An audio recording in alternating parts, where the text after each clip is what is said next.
O vídeo já vai começar, mas antes, inscreva-se no canal e ative o sininho das notificações. Deus abençoe. Quem nega que Jesus era humano, quem nega a plena humanidade de Jesus, esse aí não procede de Deus. Você pode pensar, mas que tolice, Jesus de fato era homem. Mas naquela época, essa seita que está sendo combatida aqui, ela dizia que Jesus não tinha um corpo real, que o corpo de Jesus era uma projeção, era um corpo espiritual, que se você botasse a mão, você atravessaria. Ele não era material. Esses falsos mestres seguiam o espírito da época, que fazia separação entre espírito e matéria, chamado dualismo. Eles não podiam acreditar que Deus pudesse assumir um corpo humano, porque isso seria misturar espírito e matéria. E aí eles negavam que Jesus de fato tinha um corpo humano, tinha um corpo real e verdadeiro. João diz que quem nega a humanidade de Jesus, a plena humanidade de Jesus, esse é do anticristo. E aqui é a primeira vez que no Novo Testamento aparece essa palavra, anticristo. O que é que anticristo significa? É uma combinação de duas palavras, essa palavrinha anti, que em grego significa contra, e no lugar de, e Cristo, ungido, o Messias, o Cristo. Então, anticristo significa aquele que é contra Cristo ou aquele que toma o lugar de Cristo. Essa figura aí, João diz, vocês já ouviram que ele haveria de vir, está aí no verso 3, a respeito do qual tendes ouvido que vem, ou que virá, ou que está vindo, pode ser traduzido de qualquer uma dessas formas. Onde foi que os leitores de João tinham ouvido que o anticristo chegaria? Daniel, capítulo 7, fala do abominável da desolação. Jesus, no seu sermão escatológico, falou do abominável da desolação. O apóstolo Paulo, em Tessalonicenses, segundo aos Tessalonicenses, capítulo 2, falou do homem da iniquidade, o filho da perdição, que se senta no lugar sagrado, parecendo ser Deus, que faz sinais prodígios pelo poder de Satanás. Então, os leitores de João já tinham ouvido a respeito do anticristo. Há diferentes interpretações no meio reformado sobre o anticristo. Alguns dizem que essa passagem de João, ela já se cumpriu lá na invasão dos romanos no ano 70, e outros dizem que ainda o anticristo haverá de se levantar. Não importa antes ou depois, o que importa é que o espírito do anticristo já está presente no mundo, ou ainda está presente no mundo, como João diz aqui. E como esse espírito do anticristo se manifesta? Através de pregadores, através de pastores, através de teólogos, escritores, influencers, blogueiros que vão dizer para você que Jesus Cristo não era verdadeiro homem e que, portanto, ele também não era aquilo que a Bíblia diz que ele é, o Filho de Deus, aquele que veio para ser o nosso Salvador. O verdadeiro crente, ele rejeita isso e ele afirma a encarnação de Jesus. Jesus nasceu da Virgem Maria, foi gerado pelo Espírito Santo da Virgem Maria e ele tem uma natureza humana igual à minha. Ele é uma pessoa de carne e osso como você e como eu. Nós vamos ver porque é que isso é importante daqui a pouco. E quem professa isso, de fato, é filho de Deus. Quem nega isso é o anticristo. Ele está possuído ou guiado pelo espírito do anticristo. E esse é o teste que João coloca aqui. Já ele está se manifestando no nosso meio. Segunda marca do verdadeiro cristão, na lista, no texto que nós estamos lendo, é que ele ouve e segue o ensino dos apóstolos. Ele ouve e segue o ensino dos apóstolos. Jesus escolheu 12, Judas substituído por Matias, chamou Paulo em seguida, para através deles revelar a verdade a respeito do seu Filho Jesus Cristo. Esses apóstolos foram testemunhas oculares da vida, morte e ressurreição de Jesus. E eles nos deram esse testemunho por escrito. O Novo Testamento é o legado dos apóstolos, é o testemunho deles por escrito. quem é de Deus, ele vai ouvir esse testemunho e ele vai receber a palavra dos apóstolos. Veja bem, você não viu Jesus. Como é que você sabe a respeito de Jesus? Você sabe a respeito de Jesus com base no testemunho dos 12 e de Paulo, que escreveram o Novo Testamento e falaram tudo aquilo que a gente pode saber a respeito de Jesus. Quem é de Deus vai ouvir a palavra dos apóstolos, como está aqui no Novo Testamento, e vai seguir.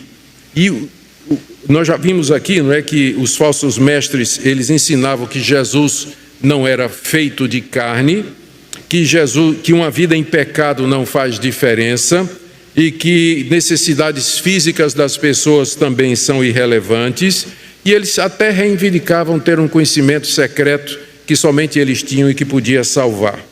Esse tipo de apelo e mensagem estava se tornando muito popular no mundo da época e estava encontrando abrigo, inclusive, nas igrejas, para quem João está escrevendo. Como é que poderia explicar isso, não é? Como é que João poderia explicar isso aos leitores e evitar que eles caíssem nesse erro? O ponto que João introduz aqui é o seguinte: primeiro, seus leitores eram de Deus. São alguns pontos, veja só, a partir do verso 4. Filhinhos, vocês são de Deus. Que segurança, não é? A gente ouvir isso do apóstolo João: vocês são de Deus, vocês não são do inimigo das nossas almas, mas vocês pertencem a Deus. Segunda coisa que ele diz: vocês já venceram os falsos profetas. Em que sentido já venceram o falso profeta? Porque não estavam seguindo o que os falsos profetas estavam dizendo. Então, já tinham vencido os falsos profetas. Terceira coisa, a razão pela qual eles tinham vencido os falsos profetas é porque maior é aquele que estava neles do que aquele que estava no mundo. Verso 4. João se refere ao Espírito Santo. Nós, quem é de Deus, tem o Espírito Santo. E o Espírito Santo é mais forte do que o espírito do anticristo que já está presente nesse mundo. Se você é de Deus, o Espírito Santo habita em você, e pelo poder do Espírito Santo você vai discernir a verdade e o erro, e você não vai seguir o falso ensino. Às vezes um crente verdadeiro, ele pode estar equivocado sobre pontos secundários de doutrina, tipo estrutura da igreja, dons espirituais, papel da mulher na igreja, a relação da igreja e do Estado. Às vezes um crente verdadeiro, ele pode estar equivocado nessas questões, mas ele nunca vai estar equivocado com relação a essa verdade central a respeito de Jesus, que Jesus é o Filho de Deus que se tornou carne, que ele morreu na cruz, morreu de verdade, ressuscitou com um corpo humano glorificado e vive assim até o dia de hoje. Então, todo crente verdadeiro vai confessar isso, porque é obra do Espírito Santo em seu coração. Maior é aquele que habita em nós do que aquele que está no mundo, que é o anticristo. A quarta coisa que João diz aqui é que o sucesso dos falsos profetas, que tinham muitos seguidores já no primeiro século, é porque eles não eram de Deus e falavam do mundo, falavam da linguagem do mundo. Por isso o mundo o ouvia e o mundo seguia. A palavra mundo aqui significa não as coisas criadas, mas significa a humanidade perdida sem Deus. Por que é que esses falsos profetas tinham tantos seguidores? Você nunca se pergunta isso? Meu Deus, por que que as igrejas que pregam a Bíblia às vezes são tão pequenas, e aí você tem falsos profetas, gente que é mercenária, que ensina doutrina errada, a igreja lotada, gente que saindo pelo ladrão, como a gente costuma dizer, não é? Como explicar isso aí? João explica aqui no verso 5. Eles procedem do mundo. Por essa razão, falam da parte do mundo e o mundo os ouve. Eles têm um discurso que as pessoas gostam de ouvir. Eles falam aquilo que vai consolar pecadores a continuarem no seu caminho de pecado. Eles não falam de arrependimento, mudança de vida, juízo de Deus, céu, inferno. A necessidade de arrependimento fica faltando nesses pregadores. O que eles pregam é prosperidade, bênçãos materiais, saúde, vitória e tudo aquilo que você precisa aqui nesse mundo. Sobre a pessoa de Cristo, o que ele fez na cruz, quase nada. Uma vez eu estava escutando, faz muito tempo, eu estava escutando um desses obreiros, um desses missionários aí que abriu, tinha uma grande igreja neopentecostal. Eu estava escutando o sermão dele e de repente ele começou a falar sobre pecado, né? Aquela passagem de Josué: santificai-vos, porque amanhã o Senhor fará maravilhas no vosso meio. E aí ele começou a falar da necessidade de santificação, arrependimento, mudança de vida, abandono do pecado. Eu disse: meu Pai do céu, talvez eu estava enganado a respeito dessas pessoas, elas estão pregando de fato arrependimento e santificação. E ele continuou falando, pregando, aí veio: por isso, amanhã, aqui na igreja, noite do milagre. Venha para ser abençoado, Deus vai derramar milagres e bênçãos sobre você e tal, né? Aí, quando você coloca essas duas coisas juntas, adivinha qual que sai perdendo? Verdade bíblica. O que sai ganhando é aquilo que agrada, é aquilo que as pessoas desejam, a razão pela qual elas lotam essas igrejas, porque os falsos profetas são do mundo, falam das coisas que agradam o mundo, por isso o mundo ouve. Mas já o cristão, e essa é a marca dele que nós estamos vendo aqui, a segunda marca, verso 6. Ele ouve os apóstolos. Olha o que é que João diz aqui: nós somos de Deus. Quem é esse nós? É João e os demais apóstolos de Cristo. Aquele que conhece a Deus nos ouve. João diz: nós, os apóstolos, nós somos de Deus. Quem é de Deus vai ouvir o que nós estamos dizendo. Aquele que não é de Deus não vai nos escutar e, consequentemente, não vai atrás de pregadores que ensinam a doutrina apostólica e muito menos se tornar membros de igrejas onde a verdade apostólica sobre Cristo é ensinada. Eles vão atrás de falsos profetas. Então, esse é a segunda marca do verdadeiro cristão. Ele ouve e ele segue a doutrina dos apóstolos. Onde está essa doutrina? Escritura Sagrada. Não está em nenhum outro lugar. Não está em revelação subjetiva, não está na personalidade carismática de alguns líderes, não está em novas revelações, sonhos e visões. Apóstolo bom é apóstolo morto, né? Aquele que já morreu e que deixou o seu legado por escrito, está aqui. Nós somos igreja apostólica, não somos? Por que nós somos uma igreja apostólica? Porque nossa doutrina se baseia no ensino dos apóstolos, que está aqui. Então, quem é de Deus vai ouvir e vai seguir. Quem não é de Deus vai seguir o falso profeta. Vai seguir o falso profeta, porque o falso profeta vai dizer tudo aquilo que ele quer ouvir, enquanto que numa igreja bíblica, você nem sempre vai ouvir o que você quer. Você vai ser confrontado pela palavra, você vai ser desafiado pela palavra e, consequentemente, você vai precisar tomar uma decisão diante do que você ouve. Esse era o outro shibolete, outro teste que João coloca aqui. O primeiro foi que o crente verdadeiro confessa a encarnação, e o segundo que ele acabou de dizer é que o crente verdadeiro ouve e segue o ensino dos apóstolos. Agora vem um terceiro teste. O crente verdadeiro ama os seus irmãos. Está aí do verso 7 até o verso 12. Como nós já vimos, se você está seguindo a nossa série, você vai lembrar disso. Eu vou recapitular por amor àqueles que estão nos visitando. Os falsos profetas que estavam entrando nas igrejas e que João combate aqui, eles desprezavam as necessidades materiais das pessoas devido ao dualismo com que eles interpretavam a realidade. O que é espírito é bom, mas o que é matéria é mal. Como o corpo é material, não interessa para mim. Deus não se preocupa com o corpo, portanto, Deus não se preocupa com as necessidades físicas e materiais. Eles achavam que o corpo era a prisão da alma e que você tinha que quebrar o corpo através de castigos, privações, para que a alma pudesse ser liberta e chegar até Deus. Esse era o ensino dos falsos mestres. João responde a isso com uma verdade simples, uma frasezinha de 3 letras, de 3 palavras: Deus é amor. Essa é a resposta que João dá a esse falso ensino. Deus é amor. E com base nessa declaração de que Deus é amor, João estabelece os seguintes pontos que eu quero que você preste atenção agora. Se Deus é amor, primeiro, nós devemos amar uns aos outros, porque todos nós dizemos que conhecemos a Deus e que seguimos a Deus. Está aí no verso 7. Amados amemo-nos uns aos outros. Vamos amar uns aos outros. A razão é que o amor procede de Deus e, portanto, todo aquele que ama é nascido de Deus e conhece a Deus.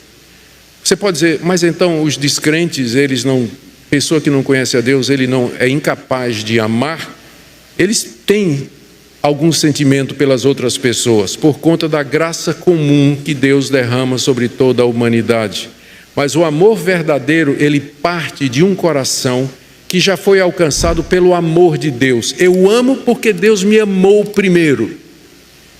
Se você tenta amar sem esse pressuposto, você não vai conseguir. O amor de muita gente é simplesmente um amor egoísta, é paixão, é encanto, é infatuação, mas não é um amor verdadeiro. O amor verdadeiro nasce de Deus, porque, 3 palavrinhas, Deus é amor.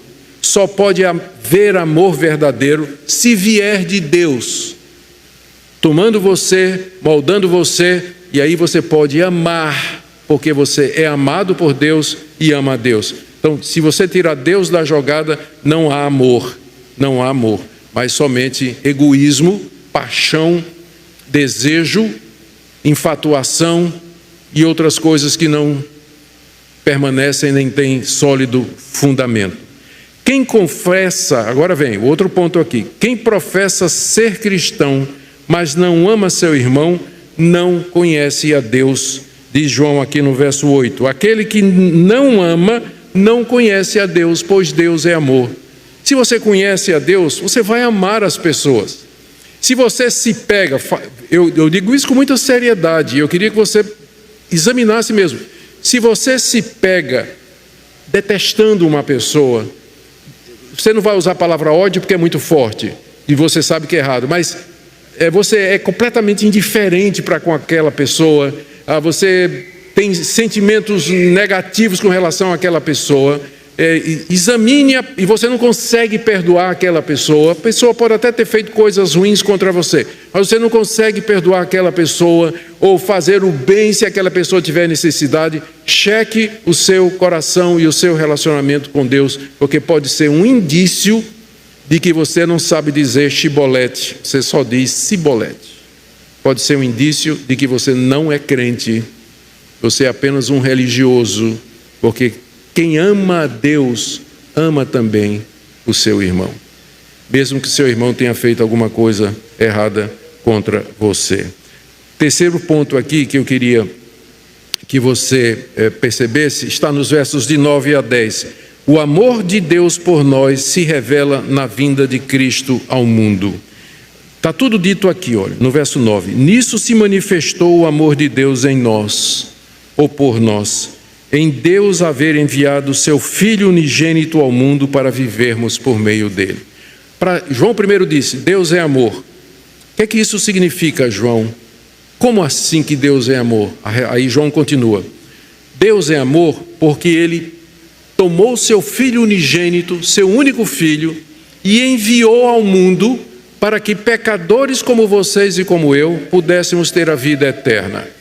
Então, amor é isso, renúncia, abrir mão por amor a outras pessoas, para o bem de outras pessoas. É desse tipo de amor que João está falando aqui e que se baseia no amor de Deus por nós, para que nós possamos viver por meio de Cristo. Isso é o verdadeiro amor. E aí João explica no verso 10, nisso consiste o amor, não em que nós tenhamos amado a Deus, mas que Ele nos amou e enviou seu Filho como propiciação pelos nossos pecados.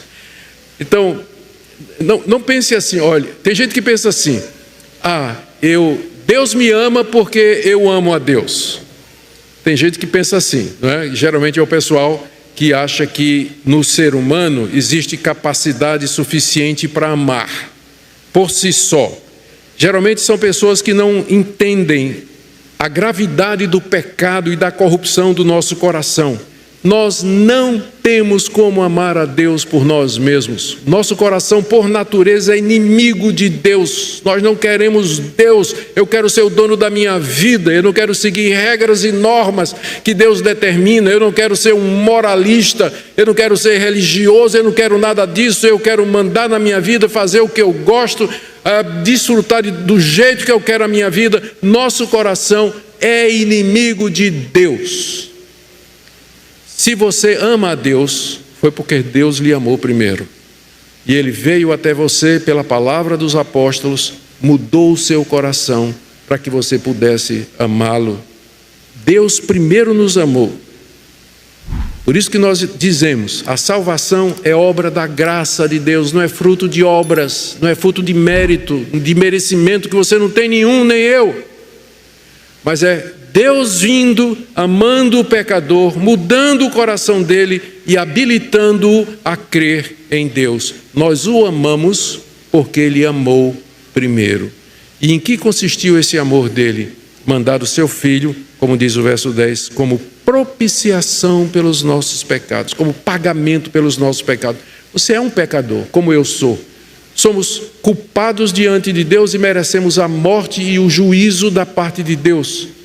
Em vez de fazer isso, Deus, em amor, mandou o seu filho levar sobre si e beber até a última gota o cálice da ira de Deus em nosso lugar. Ele é o nosso representante. Por isso que João diz, por isso que é importante que você saiba e creia que Jesus era verdadeiro homem, para que ele pudesse pagar pelo meu pecado, ele tinha que ser meu representante. Um anjo não podia morrer naquela cruz. Se um anjo morresse naquela cruz, não me valeria absolutamente nada. Tinha que ser um homem. Por isso que João insiste, Jesus era real, tinha um corpo real, porque de outra maneira ele não podia fazer pagamento pelos nossos pecados. Ele tinha que ser humano porque ele tinha que nos representar. Ele tinha que tomar o nosso lugar. Somente um humano pleno, verdadeiro, podia ocupar o meu lugar naquela cruz. E é assim que ele fez propiciação, pagamento pelos meus pecados. E nisso está o amor de Deus. Nós o amamos porque ele nos amou primeiro. E o amor dele consistiu nisso, que ele mandou seu filho para pagar os nossos pecados e para que nós vivamos por meio dele. Muito bem. Esse foi o terceiro. E aí ele termina dizendo aqui que o amor de Deus por nós, verso 11, é a base de nós amarmos o nosso irmão. Ele ainda está nesse teste, né, de que o crente verdadeiro ama seu irmão.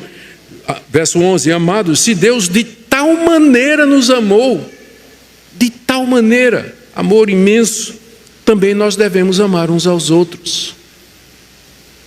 Aí veja no verso 12 aqui, eu gosto dessa passagem. O nosso amor pelos irmãos produz dois efeitos. Me siga aqui para você poder entender. O amor aos irmãos produz dois efeitos. O primeiro, torna visível o Deus invisível. Olha o que ele diz. Ninguém jamais viu a Deus. Espera aí, pastor. Mas e Moisés? E os profetas? Isaías capítulo 6. Essas manifestações de Deus. Ninguém jamais viu Deus na sua essência, na sua pureza, na sua natureza. Nós morreríamos imediatamente. O que de Deus se pode ver são manifestações chamadas de teofanias, em que Deus assume alguma forma, como uma sarça ardente, uma coluna de nuvem, uma coluna de fogo. São representações de Deus. O próprio Deus, quando veio a esse mundo, ele tomou uma forma humana. Nós vemos a Deus na face de Cristo. Nós não podemos ver a Deus diretamente, o ser de Deus, porque nós seríamos fulminados imediatamente. Ninguém jamais viu a Deus, mas quando você ama, Deus se torna visível em você. É isso que João está dizendo aqui. Amados, ninguém jamais viu a Deus. Se amarmos uns aos outros, Deus permanece em nós. As pessoas veem a Deus em você. Elas vão ver o seu amor pelos irmãos, a sua entrega, a sua renúncia, seu cuidado pelas pessoas e vão dizer, é isso que Deus é. Eu agora sei quem é Deus, agora entendo quem é Deus. eu vejo Deus em você. Quando nós amamos uns aos outros, o Deus invisível se torna visível. Nós vemos a Deus através dos irmãos, quando eles amam, quando eles fazem como Deus fez, renunciam a si próprios por amor e cuidado pelos outros. Vamos agora para o quarto, estamos chegando, viu, irmãos?